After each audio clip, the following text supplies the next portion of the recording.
Good morning, class 7th. I welcome you all to yet another class of the subject SST. In this class, we're going to start with a new chapter, that is Human Settlement, Transports and Communication, which is the 8th chapter of your geography portion. So, as per the heading of the chapter, that is the Human Settlements, Transport and Communication, in this chapter, we're going to basically study about the settlements of the human beings, how we got settled in different parts of the world, and how we adapted to the situation which was prevailing there, and what are the means of transportation and the means of communication which are available to us, that have revolved from the ancient times till now. So let's start with the chapter.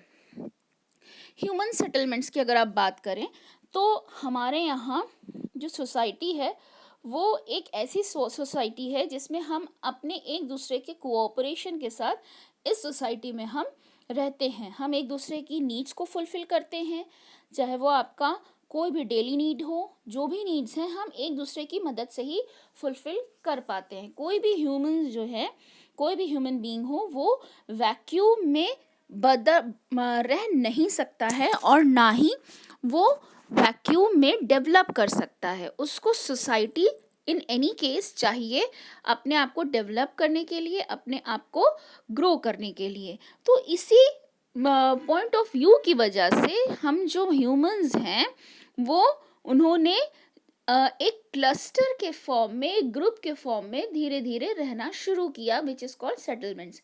देखो, जब human beings when we were evolving, तो हम ऐसा नहीं था कि हमने all of a sudden एक सिटी बसाया और उसके अंदर हम रहने लगे. ये धीरे धीरे एक रिवॉल्यूशन आया और हम धीरे धीरे जब हमारे फैकल्टी ऑफ माइंड डेवलप हुआ तब हमें ये रियलाइज़ हुआ कि हम जब अगर क्लस्टर में रहेंगे तो हम ज़्यादा ग्रो कर सकते हैं और ज़्यादा बेनिफिट हम अर्न कर सकते हैं. तो जब एंशियंट टाइम्स में बिल्कुल जब इंसान इवॉल्व हो रहा था तो उस टाइम पर व्हाट वाज दिस थिंग कि जो ह्यूमंस थे वो नोमैडिक उनका सेटलमेंट हुआ करता था. वो कोई ऐसा सेटलमेंट नहीं था जो परमानेंट सेटलमेंट हो और वो वहाँ पर कोई परमानेंट लैंड हो जहाँ पे all human beings from all over the world were staying. तो यहाँ पे क्या हुआ था कि छोटे छोटे जो होते थे, ग्रुप्स होते थे, बेसिकली फैमिली ही होती थी. तो वो नोमैड्स होते थे और वो इधर से उधर एक जगह से दूसरी जगह पर ट्रैवल करते रहते थे. लेकिन जब हमारी नीड्स बढ़ी, हमारी वांट्स बढ़ी, तो हमने ये रियलाइज़ किया कि ये जो नोमैडिक कल्चर है हमारा, ये हमारे लिए बेनिफिशियल नहीं है. और इसलिए धीरे धीरे हमने खुद को एक ग्रुप में ऑर्गेनाइज करना शुरू किया. इनिशियली हमने ग्रुप में ऑर्गेनाइज जब अपने आप को किया तो what we were doing, we were still traveling from place to place, but then we realized that कि ये जो traveling है हमारी, ये हमारे लिए इतनी beneficial नहीं हो रही है. तो हमने क्या किया कि हमने अपने आप को छोटे छोटे ग्रुप्स में डिवाइड करके अपनी कन्वीनियंट के हिसाब से, आप कह लो कि अपनी जो जिनकी एक तरह की आइडियोलॉजी थी उनके साथ मिल करके हमने अपना छोटा सा एक ग्रुप बना लिया और उसके साथ हम किसी जगह पर सेटल हो गए.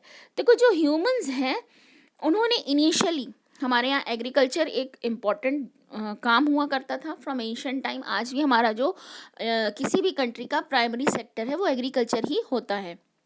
फिर उसके बाद आपके टर्शरी और सेकेंडरी और टर्शरी सेक्टर आते हैं, that is your industrial and service sector. तो हमारे यहाँ टाइम इमॉर्टल से जो हमारी सबसे पहली ऑक्यूपेशन रही है वो है हमारा एग्रीकल्चर. तो हमने एग्रीकल्चर, क्योंकि हमको उसी से हमें फूड मिलता था, हमने इनिशियली पहले हम ऐसा नहीं था कि हम एग्रीकल्चर अपने जो हमारा क्रॉप हो रही है हम उसको बेचने के लिए एग्रीकल्चर कर रहे होते थे. रादर हम उस टाइम पर जो एग्रीकल्चरल एक्टिविटी करते थे वो बेसिकली हम करते थे अपने फूड के लिए, अपनी हम सब्सिस्टेंस के लिए हम करते थे, अपने हम लिविंग के लिए उस फार्मिंग को करते थे. तो जब हमने फार्मिंग को अपना बेस बनाया, अपनी ज़िंदगी का बेस बनाया, तो what we did, we started settling down around the areas which were the plains और the banks of the river. क्यों? क्योंकि वहाँ पर जो फर्टिलिटी थी उस लैंड की बहुत अच्छी थी और हमें उससे कम मेहनत में ज़्यादा क्रॉप मिल रही थी। फिर धीरे धीरे क्या हुआ कि ये जो लोगों की जो टेंडेंसी थी आपके रिवर साइड में रहने वाली, वो धीरे धीरे और आगे बढ़ी। तो लोगों ने सोचा कि नहीं, हम हिली एरियाज़ में भी रह सकते हैं। अगर हम थोड़ा सा अपनी लिविंग में यू कैन से कि चेंज करें तो हम हिली एरियाज़ पे भी रह सकते हैं। फिर लोगों ने धीरे धीरे डेजर्ट में भी रहना शुरू कर दिया, वहाँ की सिचुएशन के साथ अपने आप को एडाप्टिव बना लिया। फिर हमने अपने आप को कह सकते हो कि छोटे से कहीं, पहले हमारा जो फर्स्ट यूनिट था वो था विलेज, फिर विलेज से हम बढ़ के हमने अपने आप को सिटीज़ में बड़े टाउन में डेवलप कर लिया, फिर बड़े टाउन से हम सिटीज़ में डेवलप हो गए। और इस तरह से हमारा दो तरह का सेटलमेंट हमको देखने को इंडिया में और पूरी दुनिया में मिलने लगा, that is your rural and urban settlement. देखिए, आपका ये जो रूरल एंड अर्बन सेटलमेंट है, ये बेसिकली शुरुआत से ही फ्रॉम द वेरी बिगनिंग, जब नए सिटीज़ डेवलप हो रहे थे, तो ये जो बेसिक डिफरेंस है आपके रूरल और अर्बन सेटलमेंट में, वो है आपका ऑक्यूपेशन का। जिन लोगों की ऑक्यूपेशन इंडस्ट्रीज़ में हो गई, जब इंडस्ट्रियल रिवॉल्यूशन हुआ, तो इंडस्ट्रियल रिवॉल्यूशन के ही टाइम पर आपकी नई नई सिटीज़ भी डेवलप हुई थी। उसके इन एंड अराउंड, उस इंडस्ट्री के अराउंड ही हमारी अर्बन एरियाज़ डेवलप हुए थे। तो हमारे यहाँ जो लोग इंडस्ट्री में वर्क कर रहे थे, वो इंडस्ट्री के एरियाज़ में चले गए, यानी कि वो अर्बन एरियाज़ में रहने लगे। फिर वो लोग जो आपके एग्रीकल्चर में इन्वॉल्व थे, वो लोग एग्रीकल्चरल एरियाज़ में रहने लगे। और इस तरह से हमारा जो सेटलमेंट था वो हमारी ऑक्यूपेशन के हिसाब से डिस्ट्रीब्यूट हो गया। देन हमारा जो सेटलमेंट है वो आप कह सकते हो कि जो रूरल एरियाज़ में हैं लोग, उसके अंदर एग्रीकल्चर में इन्वॉल्व होंगे। देखो, हमारे यहाँ जो रहने की, हमारे जो सेटलमेंट की बेसिस होती है वो है हमारा जॉब। आप अपने आप ही देख सकते हो कि जब किसी को कोई नई जॉब मिलती है, अगर किसी दूसरे सिटी में मिलती है, तो वो वहाँ पर माइग्रेट कर जाता है, वो वहाँ पर जा कर के रहने लगता है। यानी कि हमारा जो रहने का बेसिस है वो हमारी अर्निंग पे डिपेंड करता है। जहाँ पर हमको बेटर अर्निंग मिलती है वहाँ पर माइग्रेट कर जाते हैं। ये जो मेंटालिटी है, ये हमारा जो माइंडसेट है, ये हमें टाइम इमॉर्टल से मिला है। आपके जो अर्बन सेटलमेंट्स हैं उनमें लोग इंडस्ट्रीज़ में काम कर रहे होंगे। सेकेंडरी और टर्शरी, मैंने अभी जो बताया कि 3 सेक्टर्स होते हैं हमारी इकोनॉमी में, 3 सेक्टर्स होते हैं। प्राइमरी सेक्टर जो होता है that is your agriculture, secondary sector is your industrial sector and the allied sectors, tertiary sector is your service sector. जो आपके primary that is your agriculture और आपके secondary that is your industry और tertiary खुद service sector को भी service provide करता है। तो ये जो 2 सेक्टर के लोग हैं that is your secondary and tertiary, इस सेक्टर के लोग बेसिकली बड़े शहरों में रहते हुए आपको दिखाई देंगे। जैसे फॉर एग्जांपल हमारे यहाँ जो टर्शरी सेक्टर है, सर्विस सेक्टर है, वो बेसिकली हम अगर एग्जांपल लें, जैसे हमारे यहाँ बीपीओ है। बीपीओ जो होते हैं वो आपके ऐसे बिजनेस प्रोसेसिंग जो यूनिट्स होते हैं, जो आपके आप कह सकते हो कस्टमर एग्जीक्यूटिव्स जो आपने देखे होंगे, वो आपको सर्विस देते हैं, वही टर्शरी सेक्टर है। तो ये जो कस्टमर एग्जीक्यूटिव्स होते हैं ना, ये बड़े बड़े शहरों में ही इनके जो ये जहाँ पे काम करते हैं उसको कहते हैं कॉल सेंटर्स। तो ये जो कॉल सेंटर्स हैं वो आपको बड़े बड़े ही शहरों में मिलते हैं।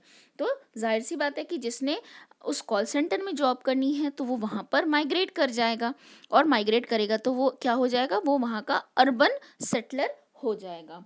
देन आपका जो सेटलमेंट है वो फिर से डिवाइड हो सकता है टेम्परेरी और परमानेंट में। टेम्परेरी मतलब हम कितने टाइम पीरियड तक किसी जगह पर स्टे करने वाले हैं, उस पे हमारा टेम्परेरी और परमानेंट आपका सेटलमेंट डिपेंड करता है। जैसे कि जो टेम्परेरी सेटलमेंट है वो ऐसी जगह पर ऑक्यूपाई होते हैं जो शॉर्ट पीरियड के लिए ऑक्यूपाई किए जाते हैं, जैसे जो ट्राइब्स होते हैं डेजर्ट में, ट्रॉपिकल रेन फॉरेस्ट में जो होते हैं, और जो बहुत सारे इनहॉस्पिटेबल इन्वायरमेंट में जो रहने वाले लोग होते हैं, वो वहाँ पर जब तक इन्वायरमेंट वहाँ पर उनके लिए फेवरेबल है वो उस जगह पर रहते हैं, और जैसे ही वहाँ पर इन्वायरमेंट उनके लिए नॉन फेवरेबल, अनफेवरेबल हो जाता है, वो वहाँ से आगे बढ़ जाते हैं। देन आपका आता है परमानेंट सेटलमेंट। परमानेंट सेटलमेंट्स जो होते हैं वो ऐसे सेटलमेंट्स होते हैं जहाँ पे हम परमानेंटली अपना घर वर बना करके रहने लगते हैं।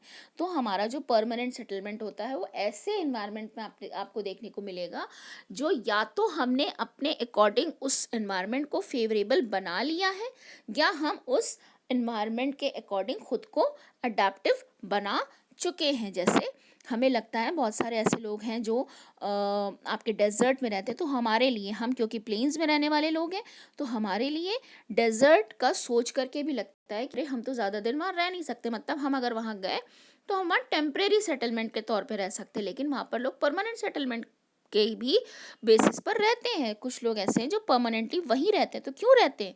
क्योंकि उन्होंने उस सिचुएशन से अपने आप को उस सिचुएशन के अकॉर्डिंग अडाप्ट कर लिया है और उन्होंने अपने घरों को भी वैसा बना लिया है, उनकी फूड हैबिट्स भी वैसी हो गई हैं, उनका जो लिविंग हैबिट है वो सब हम उसी जगह के अकॉर्डिंग हो जाता है। तो इस तरह से हमारा जो सेटलमेंट है वो आपका परमानेंट और टेम्परेरी सेटलमेंट में भी डिवाइड हो सकता है।